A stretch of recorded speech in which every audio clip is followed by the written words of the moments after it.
berkomentar tentang materi menata kembali bisnis di masa new normal.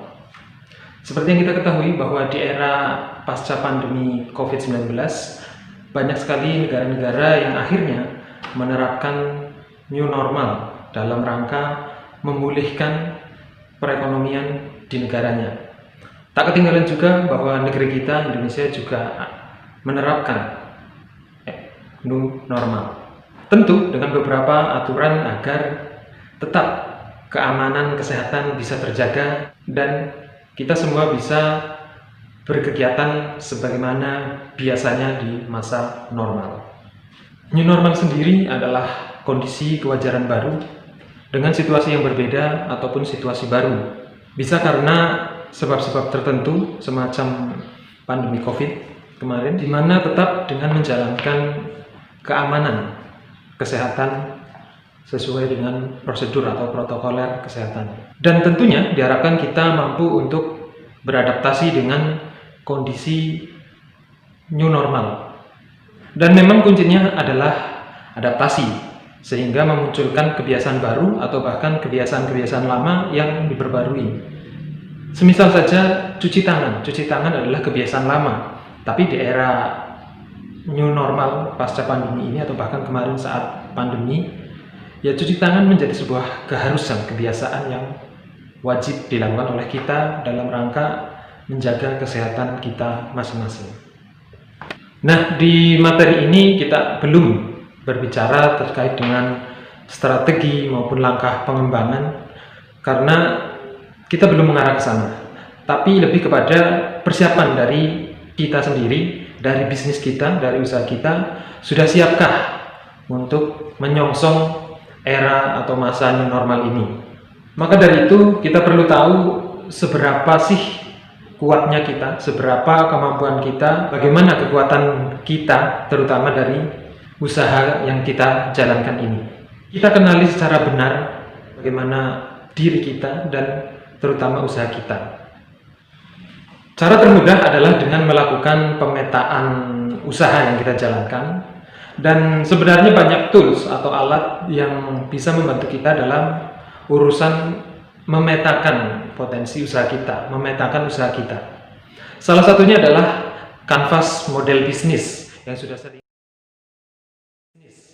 sering kita kenal, sering kita dengar, atau mungkin kita dapatkan dari materi-materi lain. Karena sesungguhnya yang namanya pemetaan ini bisa dijadikan sebagai dasar untuk kita merencanakan sebuah langkah ataupun strategi.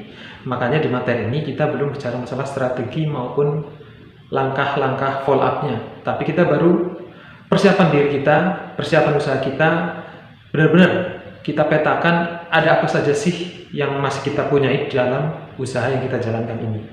Dengan melihat peta, tentu kita akan tahu sudah berada di mana posisi kita, sudah sejauh apa kita melangkah. Dalam melakukan pemetaan dengan metode Canvas model bisnis, kita kelompokkan beberapa potensi yang kita miliki. Salah satunya yang bisa kita lihat terlebih dahulu, yakni segmentasi pelanggan atau segmen pelanggan. Siapa saja sih yang menjadi pelanggan kita? Apakah selama ini segmen pelanggan kita sudah ditargetkan, misalkan dari sisi usia ataupun sisi pekerjaan dan lainnya. Banyak sekali penggolongannya, bisa dikategorikan seperti itu. Lalu kemudian bagaimana selama ini kita menghubungi, bagaimana cara kita berhubungan atau berkomunikasi dengan para pelanggan kita selama ini seperti apa? Bisa disebutkan dalam saluran atau channel dalam kita menghubungi pelanggan-pelanggan kita, konsumen kita. Mungkin sudah sangat berpengalaman ketika kemarin, ketika puncak-puncaknya COVID-19, seperti apa kemarin kita menghubungi, melakukan hubungan dengan para pelanggan kita, para konsumen kita. Tentu kemarin sangat kesulitan. Nah, itu bisa dijadikan sebagai peta, apakah nanti akan bisa tetap diterapkan atau ternyata muncul peluang baru. Lalu saluran atau channel apa saja yang kemarin kita gunakan untuk berhubungan dengan atau berkomunikasi dengan pelanggan dan konsumen kita. Kemudian tentang produk yang kita hasilkan, apa sih sebenarnya nilai tawar atau nilai keunggulan atau bahkan nilai unik dari produk kita yang kita jual, yang kita tawarkan kepada konsumen atau pelanggan. Boleh saja dikaitkan kita mengikuti tren atau memang bahkan produk kita dibutuhkan oleh pasar.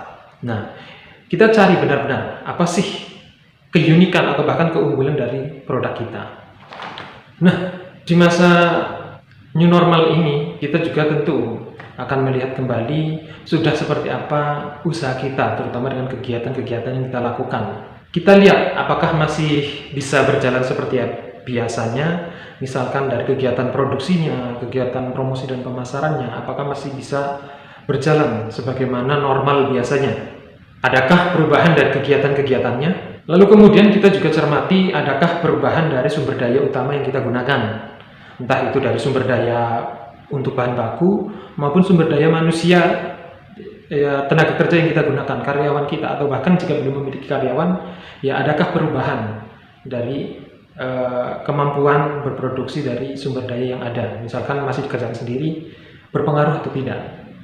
Dari sisi rekanan utama, siapa saja rekanan utama yang masih bisa kita ajak untuk kerjasama gitu ya. Misalkan dari sisi supplier atau misalkan reseller kalau ada, atau bahkan ya agen penjualan dari kita, entah itu misalkan warung tetangga maupun lainnya, apakah masih bisa rekanan usaha kita itu masih bisa kita ajak kerjasama sebagaimana biasa. Barulah akan kita lihat kondisi sesungguhnya dari usaha kita. Apakah ada perubahan yang signifikan atau tidak? Karena bagaimanapun kondisi pembatasan dalam penjagaan keamanan kesehatan pasti akan berpengaruh dalam salah satunya usaha yang kita jalankan. Terutama dari ya tadi pola penjagaan kesehatan. Bagaimana usaha bisa tetap kita jalankan, tetapi ya tetap dengan prosedur keamanan kesehatan yang biasanya banyak sekali berkumpul, sekarang harus ada pembatasan. Kemudian yang bagaimana orang keluar masuk ke tempat usaha kita dengan keluar masuk selonong boy gitu ya, datang tak diundang, keluar juga tak diantar, kadang seperti itu. Maka di sini prosedur kesehatan berlaku dan tentunya berpengaruh. Salah satu yang dipengaruhi dengan adanya prosedur kesehatan tersebut ini adalah masalah biaya, karena bagaimanapun dengan adanya prosedur penjagaan kesehatan ya pastinya kita akan menambah biaya, misalkan dengan ya ada screen atau layar ya entah itu dari mika, kaca atau plastik untuk menutup atau menjaga interaksi, atau bahkan di depan harus selalu standby tempat cucian dan juga sabun agar orang mau mencuci tangan sebelum masuk ke tempat usaha kita. Nah, ini berpengaruh atau tidak sih terhadap biaya yang kita keluarkan? Sementara mengenai pendapatan, tentu kita sudah bisa memperkirakan dari mana-mana saja sih pendapatan bisa kita peroleh selama masa new normal ini. Dengan pemetaan tadi pasti kita sudah memperkirakan, karena sudah jelas segmennya siapa saja yang masih bisa kita jadikan target pemasaran. Kemudian rekanan usaha kita biasanya kaitannya sama supplier, siapa saja sih yang masih bisa kita ajak kerjasama. Kemudian di mana lokasinya atau letaknya. Jikalau jauh, pasti mungkin akan menjadi pertimbangan tertentu. Karena jika jauh mungkin cenderung untuk tidak memilih rekanan kerja yang lokasinya jauh dari tempat usaha kita. Kita mungkin lebih mengoptimalkan yang ada di sekitar kita. Saya kira cukup untuk pengantar dari materi kita di siang hari ini, dan silakan Sobat UKM untuk kembali menyimak penjelasan materi menata kembali bisnis di masa new normal.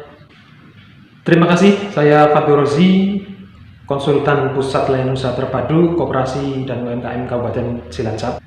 Sekian.